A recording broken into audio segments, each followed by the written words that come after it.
All right, ladies and gentlemen, welcome to a game. I don't know where in this best of three we are, but we are in a best of three between Blast and JulyTerran, which, I mean, allegedly, you're not supposed to introduce the players until you introduce the players. So anyways, let's get into this.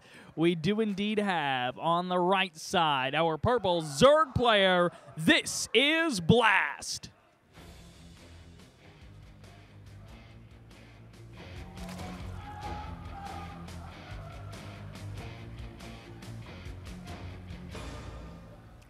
And on the left side, our cyan Terran player. This is JulyTerran.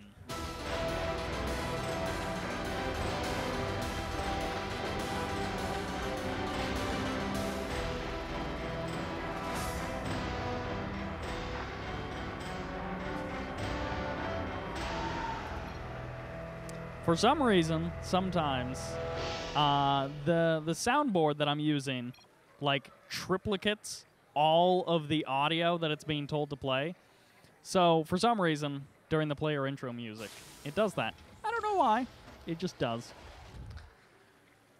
Anyways, we are going to be kicking it on Bridgehead, as you guys did get to see the nice map intro made by Nice Username.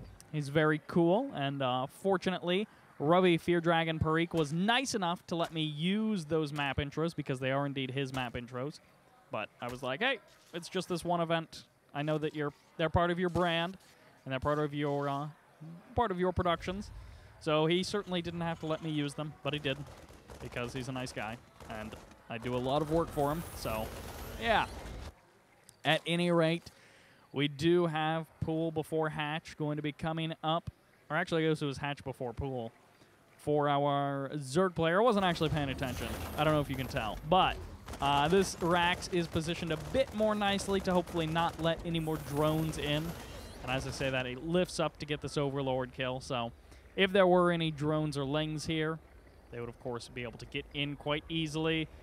And oh, he doesn't even get the kill anyways. So that's super annoying. That delays quite a bit on that barracks. Like, he could have been producing Marines. He could have been producing a reactor. There's all sorts of things that could have been happening with that additional, 400 minerals that JulyTerran just banked up. But he was going to go into the factory anyways, so he would have been waiting for the gas. And in this particular case, JulyTerran, he's going to almost get a scout. Nope, he will get the full scout off, pretty much. He's going to head down here. He's going to be like, all right, you've got your natural expansion. There's not too much funny business going on. And he can go into this game fairly comfortable. Blast can, of course, go into this game comfortably because he didn't lose that Overlord. If he would have lost that Overlord, it would have been absolutely awful for him. We all would have felt bad, and we were like, ha, Blast is bad at StarCraft. But in this case, we can say that he's not bad at StarCraft because he didn't lose that Overlord. At any rate, Roach War now going to be coming down as the gases also get taken for Blast. So he is going to be securing those in his natural expansion.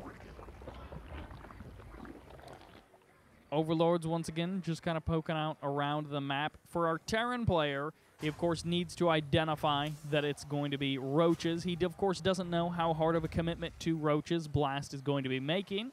But certainly, two-base, Roach Warren, he could indeed be heading towards some sort of Roach Hydra composition and start moving in that direction once he gets his third base up and running. It doesn't have to be like a two-base Roach all-in or anything like that. Is going to bring along some ling speed, so very delayed ling speed, but not late enough that it's like, past the 10-minute mark where it's like, okay, he didn't get ling speed for other reasons, and instead, now he's just getting like an oddly late ling speed, which of course, lets him get out that Roach Warren, lets him focus on some other things, and now, of course, Spinecrawler going to be coming down, but Spinecrawler's not too good at dealing with Cloaked Banshees, which is something that JulyTerran will be throwing the way of Blast. Blast, of course, the guy who organized this, and actually, okay, now we've suddenly got 7 more roaches on the way. So Blast is going to be looking to push out and do some damage in a couple of moments. Will he be able to get that damage done, unlike that drone, which really didn't do anything in this particular case? It wasn't able to do anything. Those guys are very excited about Bowser or something like that. I'm not actually sure what's going on over there. Nice transfuse by Blast. Won't be letting his queen go down to those Hellions. Spinecrawler is going to be digging itself in. Going to be able to secure that kind of location. I mean, really, he wants to secure this third base. But for now, he's just going to secure the area and make it safe. Overlord spread, maybe not too fantastic, but as long as you get your spore crawlers in time, then you should be relatively fine. There's always the sorts of angles that a Banshee can find. There's all these little pockets and areas. Sometimes it's on like drones that are on gas where the spore crawler doesn't quite reach. In this case, just give it up. Give it up. If you're gonna throw away a Banshee, oh my word, he didn't actually throw away that Banshee, did he? 2 health on that Banshee. She is a dangerous lady, and now, actually, Hellion's going to run by into the main base. They could get some good damage done. Goodbye, Banshee, by the way. It does indeed go night-night as it gets eliminated, and these Hellions, well, they're going to be able to roast away a couple of drones, but 6 drones do end up going down, evening up the workers tab relatively well.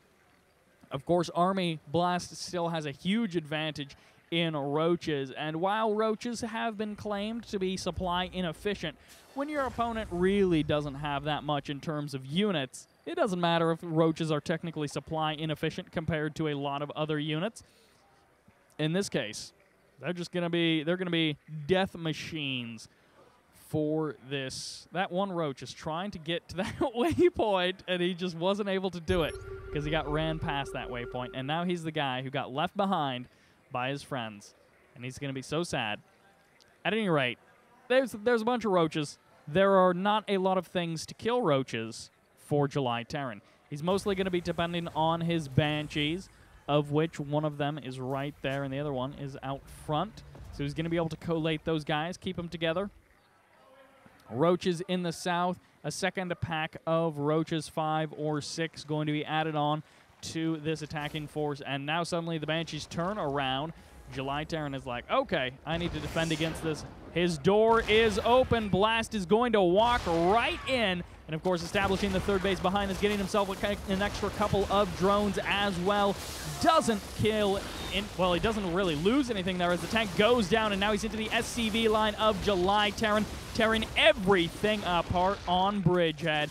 SCV's forced to evacuate, and they're going to go to the tank, this sort of safety tank. Eventually, this attack will be cleaned up. The question is always, at what cost, as he is going to be forcing a lot of SCVs to be transferred all over the place. Should just focus down the SCVs. Doesn't really need to focus on killing too many other things. 9 SCVs in total have gone down. The roaches probably won't get too many more. They might get 1 more. Yep, get 1 more. 2 more. And almost a mule. But 3 Banshees are pretty good at killing things. And now, fortunately for JulyTerran, he not only has this this nice supply depot, but he's got the sensor tower there as well to see these roaches, and he really should. Okay, there we go. He pulls his Banshees. He's like, hey, wait a second, roaches, what are you doing over there? And, of course, with 3 Banshees, you are going to be able to do a lot of damage. 2 Hellions going to be potentially heading on home as these Banshees just going to be able to tear through roaches. Of course, roaches tear through rocks, and in this case, there's more roaches than there are rocks. These Banshees do indeed have their work cut out for them, sniping down that sensor tower, sniping down the supply depot, going to try to turn around, maybe try to get out. Nope, he's committing further. He wants this attack. He's got reinforcements heading out across the map, 8 more roaches on the production tab. He is looking to do the damage to end this game. More SCVs going down as Hellions putting out a bit of DPS on these roaches. They will turn into Hellbats just to explode very nicely. And those siege tanks, well, they're going to try to stand a chance against the roaches with the help of the Thor. And for now, the roaches have been beaten back. But of course, the damage isn't just in, you know, how many units died. It's, of course, in the fact that we have basically a 3-base saturated Zerg versus a 2-base Terran. And eventually, it may end up being a 3-base Terran, but he's going to have to wait a little bit longer. He's got creep all over his 3rd base. He has all sorts of things to worry about. And the 4th base is, of course, where we're going to be looking for Blast. So many times, TVZ comes down to some aspect of that 4th base. And, okay, well, whatever that was, it was indeed canceled. For a second, I thought maybe he was going for, like, Overlord drops or something like that. But in this particular case, he is indeed not going for anything. Planetary Fortress on the defense. for the third base of JulyTerran. What a rascal. Planetary Fortress. This may end up forcing Blast to go into, Hive Tech, to look towards those Vipers, to end up trying to have to break this, because he may not have enough Roaches and Hydras to break this with the tanks that are here in support. Although this Planetary Fortress isn't done quite yet, Hellbats are going to be able to help deal with some of the Hydras, and Hydras actually coming in from 2 angles. Just now, the Planetary Fortress does indeed finish, just as the Cloaked Banshees are starting to be dealt with by these Hydras. And that's enough Overseers here to help these Hydras out in killing those Cloaked Banshees. The reinforcements, as more Roaches and Hydras going to be streaming their way out across the map. Lots of army units on the production tab for Blast. He's going to be looking for those kills. He's going to be looking to try to end the game with potentially this next attack. But he's streaming a lot of units directly past that Planetary Fortress. If he's not able to deal with the Banshees, this could also become trouble. He's starting to target them down, cleans up all 3 of the Banshees quite easily. And now, if he can actually get to work on these SCVs and get to work on stopping this mining base, that would be a great move for Blast, shutting down the economy of the Terran player. Any sort of advantage that maybe JulyTerran could get, maybe for mules or what have you, Blast is not letting happen. And of course, this 4th base, well, it's mostly just for looks. There's not a whole lot of mining going on there. But of course, Blast, he's the one who actually has a fair number of workers, so he can actually transition those drones as the game goes on over to that 4th base and still be in an all-right position. Busting up this Planetary Fortress, well, now that it's being reinforced with tanks, that's going to be a bit more difficult to break it. 4 or 5 Roaches end up getting left behind. This is not Saving Private Roach. They are not the heroes of this game. If they were, they wouldn't have been left behind, left to their death.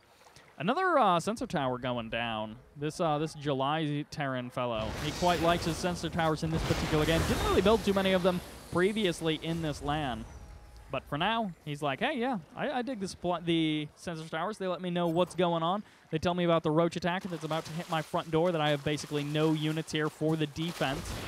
+2 attack finally begun for Blast. It's another good way for him to try to seal the deal and end things in this game. Wow, those Roaches, they could try to snipe that tank if they could get in there and do the damage that they need. Banshee's going to be targeting down these Roaches, but so many SCVs have already gone down, forcing the transfer of the remaining SCVs, as the Roach is just going to waddle their way over towards that 3rd base. But at the 3rd of Blast, he's having to deal with a lot of Hellbats, and those SCVs, well, they're on the other side of the map, still having to deal with these Roaches. Drones ended up going down there. And that did even the Workers tab up. Well, it didn't even the Workers tab up, but killing off a couple more drones is always a good thing. Not enough to really do anything in terms of cutting down on the huge economic lead that Blast has. But JulyTerran has been able to pump out a couple more SCVs. A lot of Roaches here on the front lines. And of course, this Overseer will mean that these Cloaked Banshees don't do all that much. Supply tanks, siege tanks doing quite a bit of damage here, as they are going to be able to hold the line forward a little bit with this Planetary Fortress. A nice move of dropping down a couple of supply depots on the front lines to try to force these units to get funneled into more of a choke so these tanks can do a bit more damage. But even so, you've got a lot of numbers to contend with, and this is still 3 tanks on the back end with the Planetary Fortress. If there had been, Vipers and Blinding Clouds, this would have been such a bigger victory for Blast, but he's just doing it off the back of Roach Hydra and nothing else.